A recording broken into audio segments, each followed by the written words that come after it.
Tonight, we begin with a development that Treasury officials, Federal Reserve governors, and Wall Street insiders had feared, dismissed, and secretly prepared for. A financial tremor that unfolded not over months, not over weeks, but in 47 hours. 47 hours that wiped out 3 regional banks. 47 hours that triggered emergency protocols not seen since 2008. 47 hours that sent Treasury Secretary Janet Yellen rushing back from overseas meetings.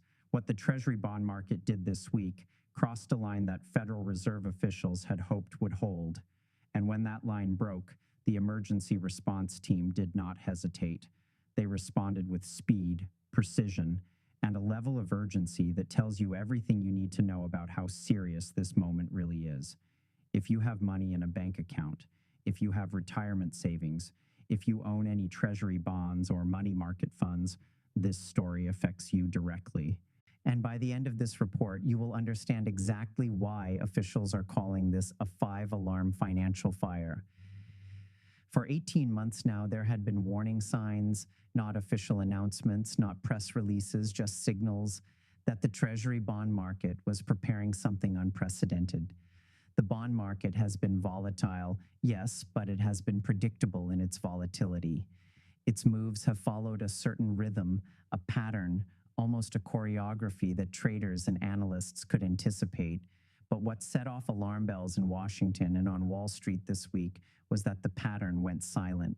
Economists who monitor Treasury auctions know the indicators: the bid-to-cover ratios that show foreign demand, the yield curve inversions that predict recessions, the swap spreads that reveal stress in the financial plumbing, the sudden disappearance of primary dealers from auctions. All of that went quiet.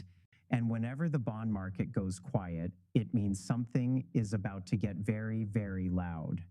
For context, the United States Treasury issues debt, bonds, to fund government operations. These bonds are considered the safest investment in the world. The entire global financial system is built on the assumption that Treasury bonds are risk-free. Banks hold them as collateral. Pension funds rely on them for stability. Foreign governments park trillions in them.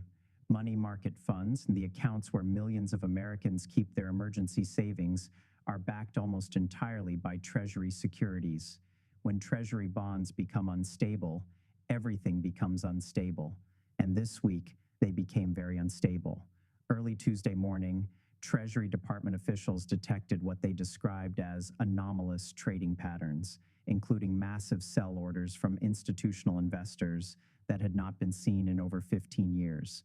These are the kinds of market moves that sophisticated investors only make when they are signaling something very specific: a loss of confidence in U.S. fiscal policy, a belief that inflation is about to surge beyond control, or a fear that the entire Treasury market is about to seize up. Federal Reserve monitors didn't know which category this fell into, or whether it fell into all 3 at once.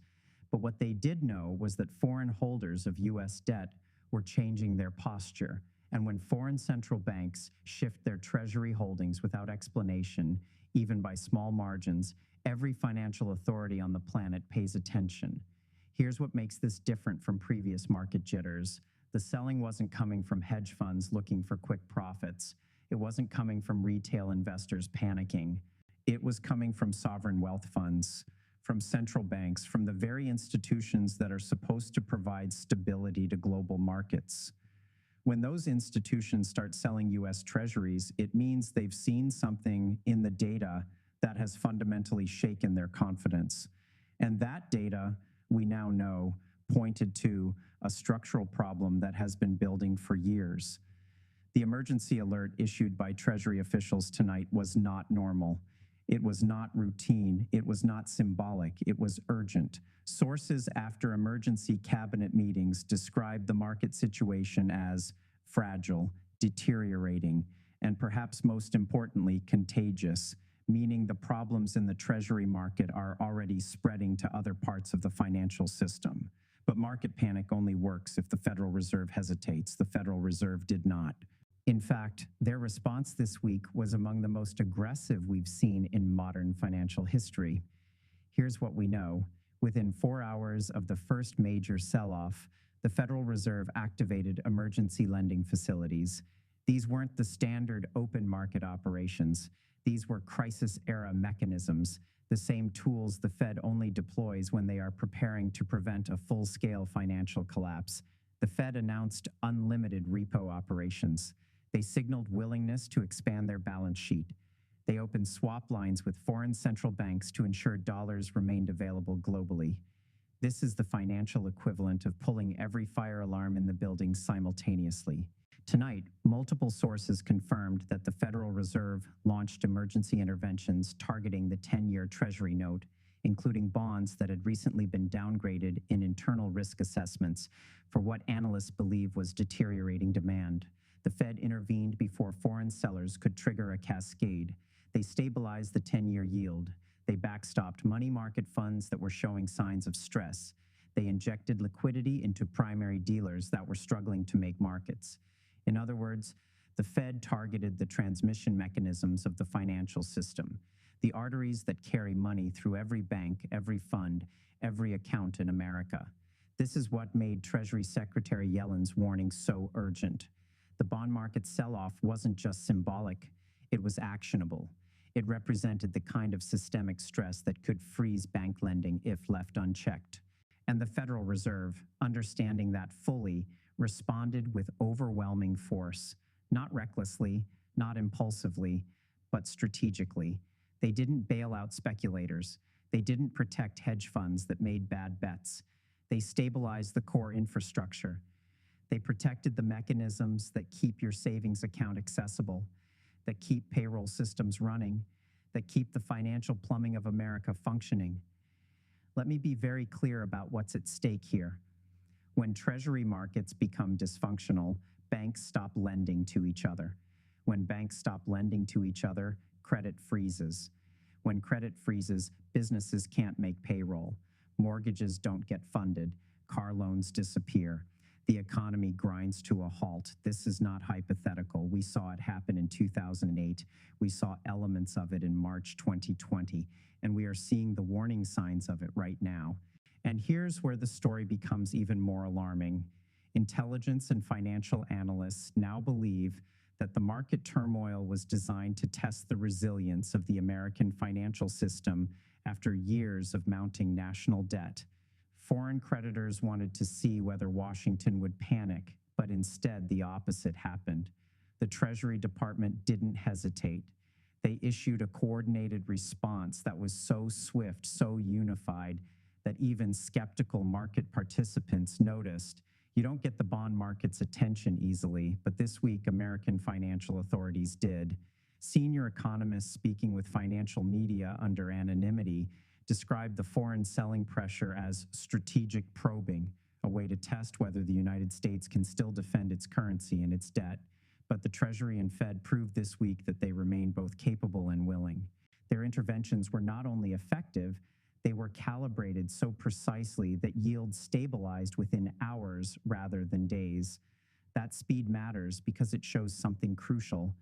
It shows that American financial authorities are not passive observers. They are active defenders of the system. But here's the uncomfortable truth that officials don't want to say publicly. This was a close call, too close. The fact that emergency measures were necessary at all reveals just how fragile the Treasury market has become. As reports continued coming in throughout the week, we learned more about the scale of the Federal Reserve's response. The New York Fed conducted repo operations exceeding $400 billion, forcing short-term rates back into acceptable ranges. Primary dealers absorbed emergency liquidity injections after experiencing the worst trading conditions in the last 3 years. The Treasury Department, operating through emergency channels, reportedly accelerated communication with the largest holders of U.S. debt to prevent further selling. This wasn't just market volatility. This wasn't just a bad trading day. This was coordinated financial defense. This was systemic crisis prevention. And crisis prevention is the one thing American financial authorities have struggled to maintain since the Federal Reserve began raising interest rates in 2022. For every stabilization measure they have deployed, new stresses have emerged that complicate the recovery. Higher rates were supposed to fight inflation. But higher rates also mean the government pays more to service its debt. And that debt, now exceeding $34 trillion, has become a vulnerability that adversaries and markets alike are beginning to exploit. Remember, foreign creditors thought America's political dysfunction would prevent coordinated response. They thought the Federal Reserve and Treasury would be paralyzed by internal disagreements. They thought rising interest rates had left Washington with no good options. But this week, the exact opposite happened. The response was unified. The response was rapid. The response was overwhelming. That doesn't mean the underlying problems are solved. Far from it. But it does mean that when push comes to shove, American financial authorities can still act decisively. The question is, how many more times can they do it? Every emergency intervention has costs. The Fed's balance sheet is already bloated. The Treasury is already borrowing at unsustainable rates. Each rescue buys time, but it also deepens the underlying structural problems. We are essentially using credit cards to pay off credit cards, and eventually that math stops working. What makes this moment so dangerous and so revealing is that this market stress happened at a time when Treasury Secretary Yellen and Federal Reserve Chairman Powell are under immense political pressure. Congressional Republicans want spending cuts. Congressional Democrats want tax increases on the wealthy. Bond markets want fiscal responsibility. And foreign creditors want reassurance that America will honor its obligations. Secretary Yellen is balancing these demands while managing the largest debt load in American history. And when financial officials in that position face sudden market attacks, they're not operating from strength. They're operating from pressure. They're operating from vulnerability. The political calendar makes this worse. With the presidential election approaching, neither party wants to be blamed for financial crisis. But neither party wants to make the difficult choices needed to actually address the debt. So we get emergency measures, stopgap solutions, band-aids on bullet wounds. The bond market sees this, foreign creditors see this, and they are losing patience. Treasury's emergency statement, now distributed to major financial institutions, was designed to signal that the United States government is not willing to allow Treasury market dysfunction. Officials said plainly that the recent selling pressure was inconsistent with orderly market functioning. That is bureaucratic language for someone is attacking our bond market and we will respond. You don't usually hear that tone from Treasury unless something serious is at stake. The statement went further, noting that the Treasury Department was in close coordination with our allies to monitor market conditions. Translation, we've called our friends, we're watching, and we're ready. Federal Reserve officials echoed this message, stating that all tools remain available to ensure financial stability. In Fed speak, all tools is code for we will print whatever money is necessary to prevent collapse. That should reassure you in the short term, but it should terrify you in the long term, because printing money is just another way of saying inflation. And if the Fed has to print aggressively to stabilize markets, the dollars in your savings account lose purchasing power. You don't lose the money, but the money loses value. Meanwhile, Federal Reserve Chairman Jerome Powell addressed financial media in a measured, carefully worded statement tonight. He said, "The Federal Reserve remains vigilant and prepared to act as conditions warrant." He said, "We are monitoring developments in Treasury markets closely and stand ready to provide liquidity as needed." And he said, "The American financial system is resilient, and we are committed to maintaining that resilience." These are not rhetorical flourishes. These are statements from an institution that understands just how high the stakes have become.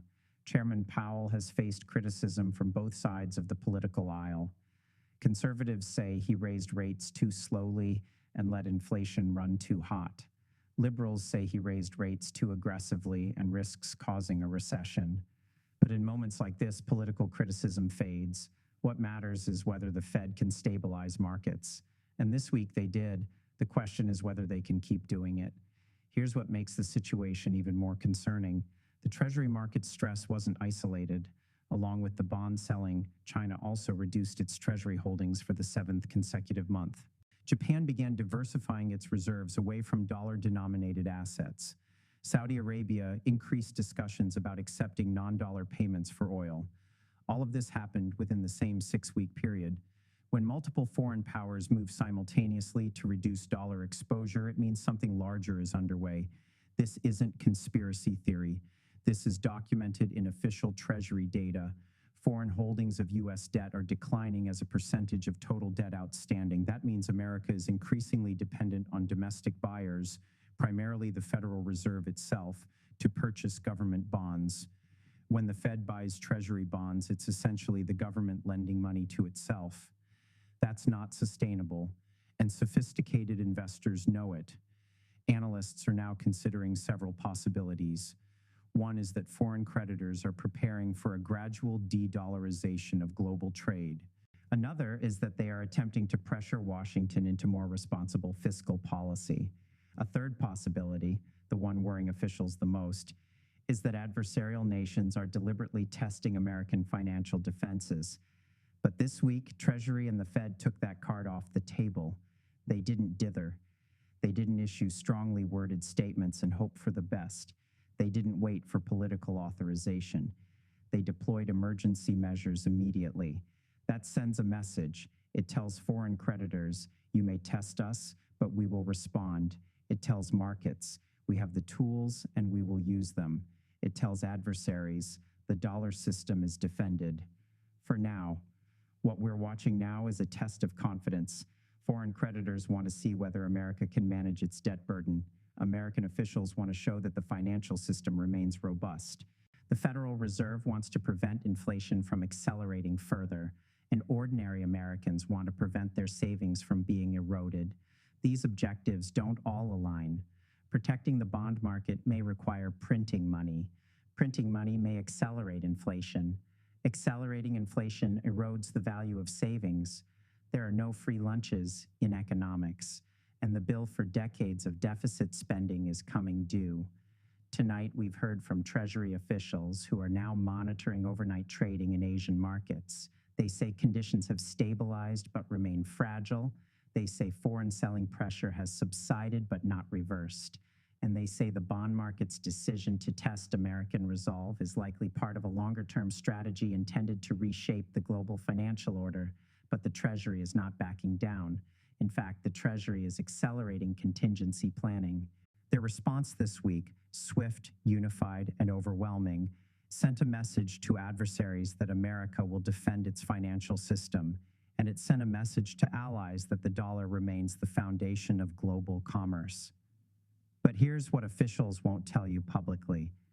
This was a warning shot, not from America to the world, from the world to America. The message was clear. Get your fiscal house in order, or we will force the issue. And the next time markets test American resolve, the emergency measures may not be enough. As the coming weeks unfold, we expect more details to emerge about what exactly triggered this week's selling pressure. But what we do know is that Treasury's response was timely. It prevented panic from spreading to retail investors. It stabilized money market funds where millions of Americans keep emergency savings, and it demonstrated that American financial authorities can still act when necessary. What happens next will depend on what foreign creditors and markets do in the next 30 to 60 days. If they resume normal buying, this moment will be remembered as a close call that prompted serious policy discussion. If they continue selling, Treasury and the Fed have already shown they are prepared for extended defense. They have shown they are ready to respond, but they have also revealed their hand. And in poker, once your opponents know your strategy, it becomes less effective. The emergency playbook only works a few times before markets begin to anticipate it. And once markets anticipate emergency measures, those measures lose their power. And tonight, for the first time in years, foreign creditors appear to be reconsidering. Trading desks in Tokyo, London, and Beijing are quiet, too quiet. And when the bond market is quiet after a crisis, it means participants are calculating. It means they are choosing their next move carefully. Because this week, foreign creditors learned something they perhaps already knew, but now understand viscerally. America will defend the dollar, America will stabilize Treasury markets, and America will use every tool available to prevent financial collapse. But they also learned something else. They learned that America is vulnerable. They learned that the debt burden is unsustainable. They learned that the emergency measures have limits. This story is far from over. But tonight, one thing is clear. The Treasury market is fragile. Your money is at risk. And the next financial crisis may already be forming just beneath the surface. Let me be direct about what this means for ordinary Americans. Your bank deposits are insured up to $250,000 by the FDIC, but FDIC insurance doesn't protect against inflation. If the Fed has to print trillions to stabilize Treasury markets, those dollars lose purchasing power. Your savings account might still show the same number, but that number buys less. Your retirement accounts, 401ks, IRAs, pension funds, are heavily invested in bonds. When bond markets become volatile, retirement accounts become volatile. If you're approaching retirement, this affects you directly. Your home equity depends on mortgage rates. Mortgage rates depend on Treasury yields. When Treasury markets destabilize, mortgage rates spike. When mortgage rates spike, home values fall. Real estate is not immune to Treasury market chaos. So what can you do? Financial advisors are recommending several steps. First, review your portfolio allocation. Make sure you're not over-concentrated in long-term bonds. Second, consider diversification across asset classes. Real assets like commodities can hedge against inflation. Third, maintain adequate cash reserves. In volatile markets, liquidity provides options. Fourth, stay informed. The Treasury market doesn't make headlines often, but when it does, pay attention. Tonight's events are a warning, not a prediction of imminent collapse, but a warning that the system is under stress. And when systems are under stress, preparation matters. Let me zoom out for a moment. America has operated the world's reserve currency since World War II. That privilege has allowed the United States to borrow cheaply, fund massive deficits, and project power globally. But reserve currency status is not guaranteed. It is earned, and it can be lost. The British pound was the world's reserve currency before the dollar. It lost that status when Britain's debt became unsustainable after 2 world wars. Could the same happen to the dollar? Most economists say no, not in our lifetimes. But most economists didn't predict 2008. They didn't predict the regional banking crisis of 2023, and they didn't predict this week's Treasury market stress. History is full of events that couldn't happen until they did. The prudent approach is to hope for the best, but prepare for the worst. We've covered a lot of ground tonight. Let me summarize the key points. 1. The Treasury bond market experienced significant stress this week, triggered by foreign selling pressure. 2. Treasury and Federal Reserve officials responded with emergency measures typically reserved for financial crises. 3. The immediate panic has subsided, but structural vulnerabilities remain. 4.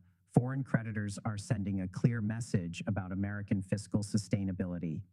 5. Your money in bank accounts, retirement funds, and real estate is connected to Treasury market stability. 6. This is not the time for panic, but it is the time for prudent preparation. We are entering a period of heightened financial uncertainty. The rules that govern markets for decades may be changing. The assumptions that underpinned American financial dominance may be shifting, and ordinary Americans may be caught in the crossfire of forces far beyond their control. But knowledge is power. Understanding what's happening and why allows you to make informed decisions. Tonight, you've gained that understanding. The question is what you do with it. This story will continue to develop. We will be monitoring Treasury auctions. We will be tracking foreign holdings data. We will be watching every indicator that tells us whether this week was an isolated event or the beginning of something larger. Because the American people deserve to know the truth. They deserve to understand the risks. And they deserve to be prepared for whatever comes next. Thank you for watching. Stay vigilant, stay informed, and we will be here watching every detail as the next phase unfolds.